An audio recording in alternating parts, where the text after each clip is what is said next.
N'hésitez pas à vous abonner et activer la cloche de notification pour ne plus rater nos prochaines vidéos. Restez jusqu'à la fin et je vous...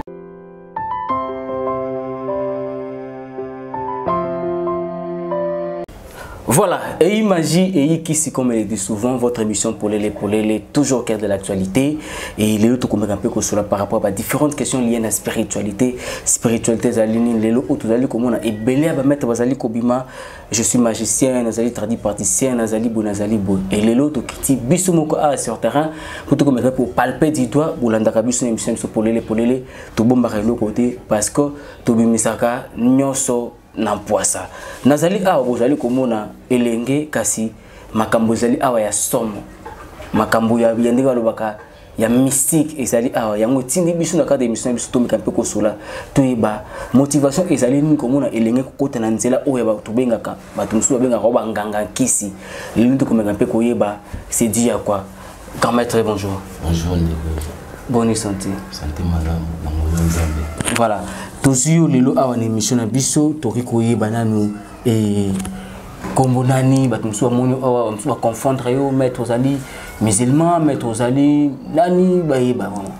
Oui nazali descendant ya ba fumu o ba bengi kuku pemba na bandundu na mboka ya bandundu nazali pe musulman na ba recherche spirituelle nanga ndenge na kosa connaissance spirituelle nanga. Voilà maître toko yeba eloko ne poussé otika bandundu o ya lelo awa na Kinshasa. Eloko etiki etena tika village nanga naza ana Kinshasa zali ete misala o na salaka nde meminga awa. Na romona yo bo bat bazomona biso zali TV ozali trop jeune. Mais on dit c'est la spiritualité pour na misusu ezaka musala mro ya soni ya koyoka ke non mutu wana zala kanganga mutu wana zala ndoki toi santé jeune baba benga yo nganga kisi tu babenga na ebite babenga kona ni mwalimu misima so den nazali nganga ya kisi napesanga kisi nasima ya kisi nasungaka mokili nazali nganga eloko bobosa ezali moko omoni qui fétiche aux ça tozali na deux chemins tozali contre le mal na pour le mal donc nazali o nazo le pouvoir ya bafumu na ba recherche spirituelle na ndenge na tambolaka ndenge na créer na lukaka connaissance na ngai ndenge na zape musulman obi ozali yo ozali contre le mal pour les biens déjà to yebi ki makambo ya kisi ou abengi makambo ya magie makambo wa benga ba mso benga okindoki makambo kindoki boye eza makambo o esinga ka ba sacrifice esinga makila mais tant nous ba kino vous allez pour les biens pour comprendre comment est une des contradictions vous allez dans ngambwana yo za pour les biens dans sens nini pour les biens ça veut dire que pouvoir nous utiliser les ancestrales les abako qu'on a ngande batike ningai donc o nyonso ko senga ya mabe bango déjà basala mabe wana donc peut-être par exemple pardon surtout le bina na temps ya sacrifice ngai na yebi sacrifice te na bi sacrifice te parce que bakoko na biso basela biso déjà nyonso donc biso toyeka juste pour que totalisa mokili grandeur ya pouvoir ancestral. Olo boyebi sacrifice pour aller TV quoi ba Rolanda yo et puis une fois que mutoye a contact na yo comme que non des choses kotaki il faut payer ça kaka sacrifice ndes ala rato pour ezala rande bongo ya ngozolo ba bongo. Non sacrifice ezala sacrifice mais ala raté. Qui s'ezali qui c'est ngozo mona.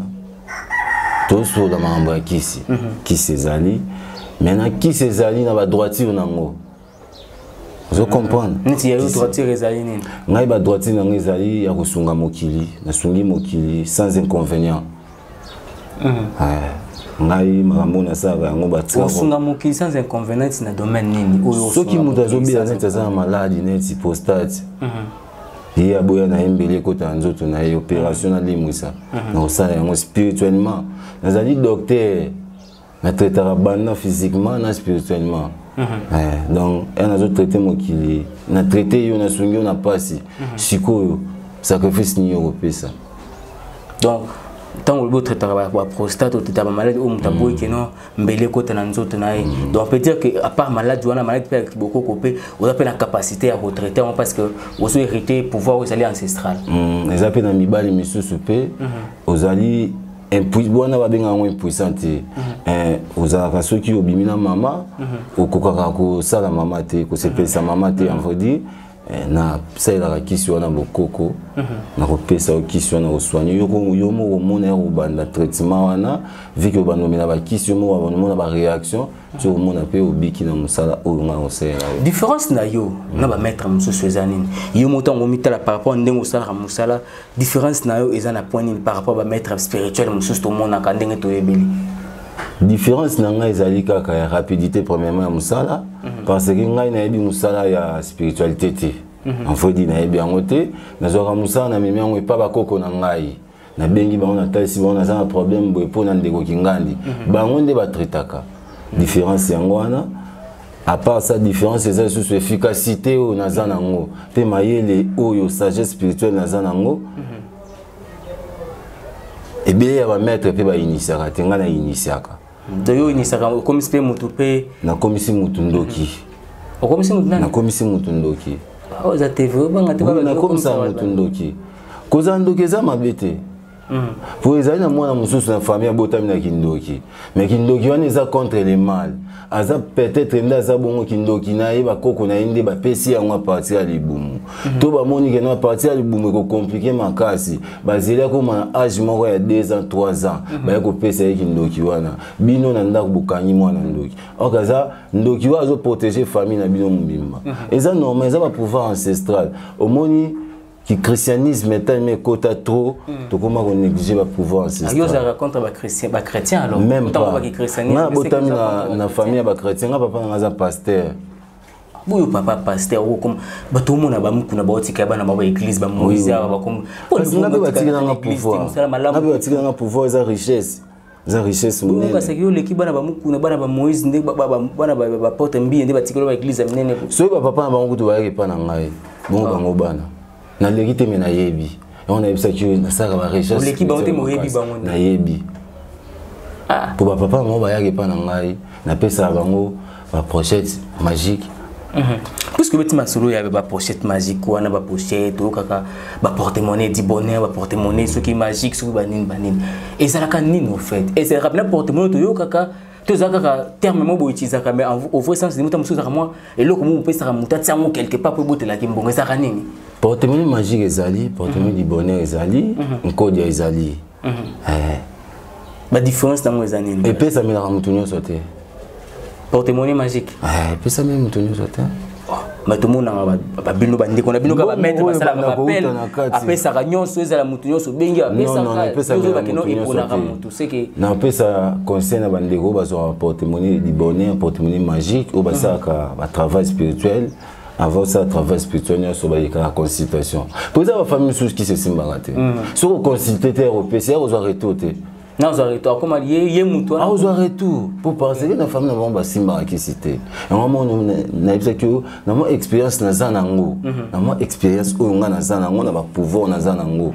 ils a passé pour l'examen de sacrifice on va mettre nan oyo mo que no mettre par rapport musala na télématé yata kangi miswele musala bo ta dada ba mettre basé belé na ba togo ba mettre baza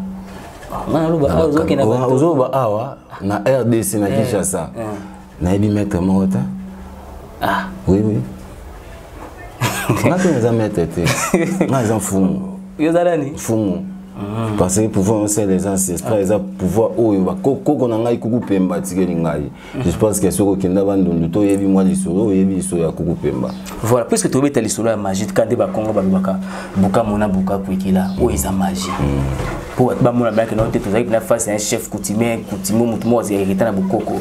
o sa neti nini na yebi ki bulubaka démonstration ya mwana te magie démonstration ya mwana te pe ki bukoko mais ba tout quand même ba ningra ba mona quand même pour bamuna pe niveau pe expérience na yo par rapport à musala ndenge ka nyonso azalaka na osenga ve bandeko basenga ba démonstration za musala te okoko za na Angleterre na Belgique ou aux États-Unis ngana bengi yo sala bo sala bo moni réalité yo muto sali yango te siko ba pesi musala ko ça te ce qui est important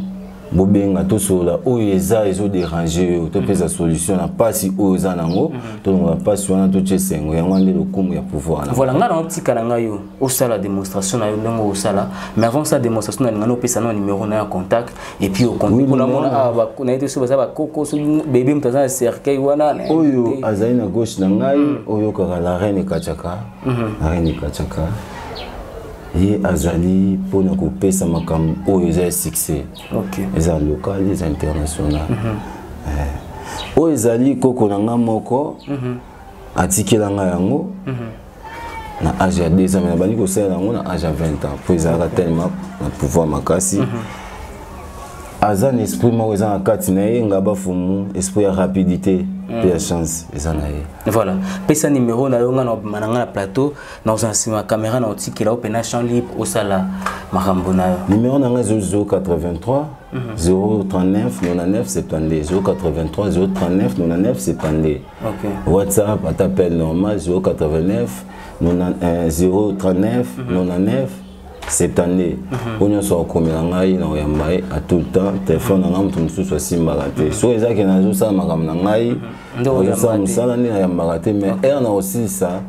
obligé funa rappeler voilà maître ngana bimi na plateau na tiki nde balabaka buka mona buka kokila ozali TV au salamo numéro mo comme ça bat baola depuis ngana okota na ngana plateau na zaka juste na sima so aussi na kota po to aussi ça na bisna émission voilà je vous laisse suivre ces numéros to benga ngo tour ya marché puis to kutane juste après maître banamba la parce que là tout ça déjà en direct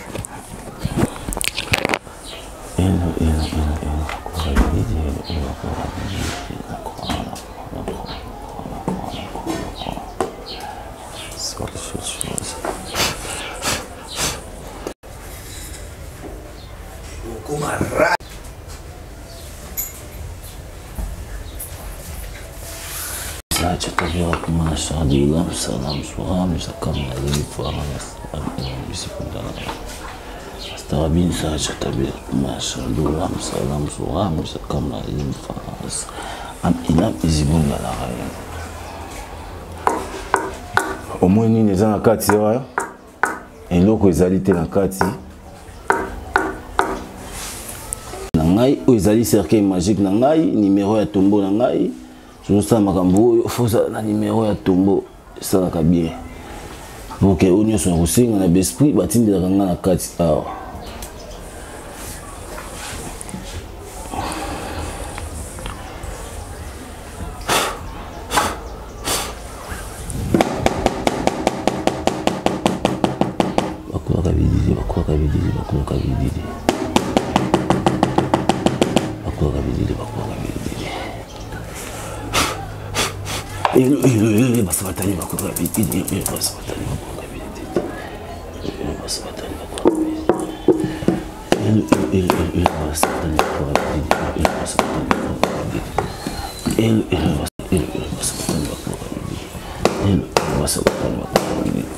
tochaki nini na kati awa kasi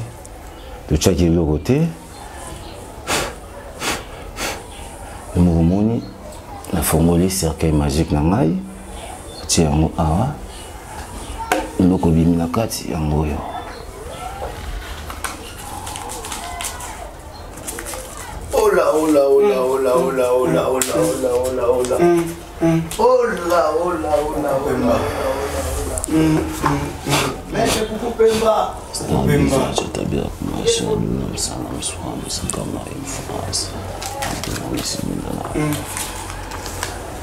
bongo yango oyo ezali $100 billet moko ya $100 yango oyo nasengi na bakoko balakisa kaka po ete bosengi ngai démonstration nde nasengi na bango bapesi biso $100 yango oyo bongo yango démonstration bosengi yango mais ezali mosala te Voilà, quand moi j'étais juste là à côté, le temps qu'on vivre na bino scène au boutique au monde en tout cas et quand maintenant nako simba pour ta mususu ba cancer yango $200 ezali. C'est pas vrai billet mbongo parce que ngamo na mona que c'est pas vrai billet et li moité même pas Zambongo se pose un problème à la tête au Sungayo. Zambongo va coco na wakabe jamais va coco kabe so bon ma. Ceux qui m'ont posé un petit porte-monnaie. on doit bien quand on s'est à na yo tindeli to ndo sale mandenge ni porte-monnaie magique to porte-monnaie du bonheur et ça les locaux tout la on a zéro consultation va foutre à droit à temple oui on a lobby après consultation et que moi que mutuwana zela ba ligne na ebongi que non et osimba o sala ndenge ni ko sombela nga porte-monnaie na mokili na bino porte-monnaie normal tout est monde na ba wenze na ba porte-monnaie normal sombelinga yango nga na zo yango journée moko na servir. Voilà, numéro là ils allaient afficher pe na à télé wana mais yo moko pe ko répéter na yo numéro na yo pona batu o ta mususu bazo mona bazo tala biso apo to 6 na yo mbala moko. Numéro na ils allaient 083 039 99 72 083 039 99 72 voilà 083 039 99 72 c'est WhatsApp. Ils allaient à peine normal. Voilà. Merci beaucoup, Maître Toko Nasuka. Na moni $200 yango. Na ko simba ngoti na suka émission eli monté. Ata pe mdako changer yango kindeza ta komi kuna pesi changer boy et comme il faut bien on les a raté. Lié mon résultat. Parce que bakoko na ba pesa nga mbongo te ya mabe oyo pesa nga ikoko na bango passe pour ngai ne naza representant na bango. OK. Pour makasi na bango to munene na bango yeba na pe monana. Ngai funa sa bolam. Voilà, message na batunos balandi yo tam so batum so ba dutana ba maître spirituel vu que ba musu de ba bebisa ba sala ba aventure message na yo zani. Message ezaka kama loba na lobi awa et frapper porte na ba o bazan ba problème ba ko benga ngai to résoudre des problèmes na ba o ba le kimoni musala spiritualité za ba réalité belé na pisa yo na chuza na kamoko ndeko moko azwaka porte mo di bonheur pa ngai vu que tout ça affaire naie na déjà ndenge nini akoki ko sala pour que a trouver yango yé pas comment relier la bateau en bongo yé peut akoma maître nous avons la réalité vu que au monde a un mouvement za kana bambongo yé bika kaza maître a participer ngapi na teka ba démonstration pour teka pe mutu sous moi des démonstrations a commis bon a commis maître so ba vanti wana zo frapper biso makasi net bo na teka na don na ko teka 2022 démonstration ko teka mal sous. Voilà 2022 démonstration teka mal sous kasi biso to vivant en lave pas yemo ko mukolo masolo $200 ezali émission ezali polele vous avez connaître de partout dans le monde bon continuer qu'on retrouver confiance na bino bon s'abonner bon commenter numéro à mettre ezali affiché na sewana ozana pour ça bo so makambo talibé aux en dehors télé au bengue beaucoup soula et aux alakaka entre bino. Quant à moi je vous dis merci et tout côté bongo prochainement. Na si c'est émission mais $200 ezaka na beaucoup. Boka mona boka kukila yango. Tout côté prochainement. Même plaisir. Bye. Bye.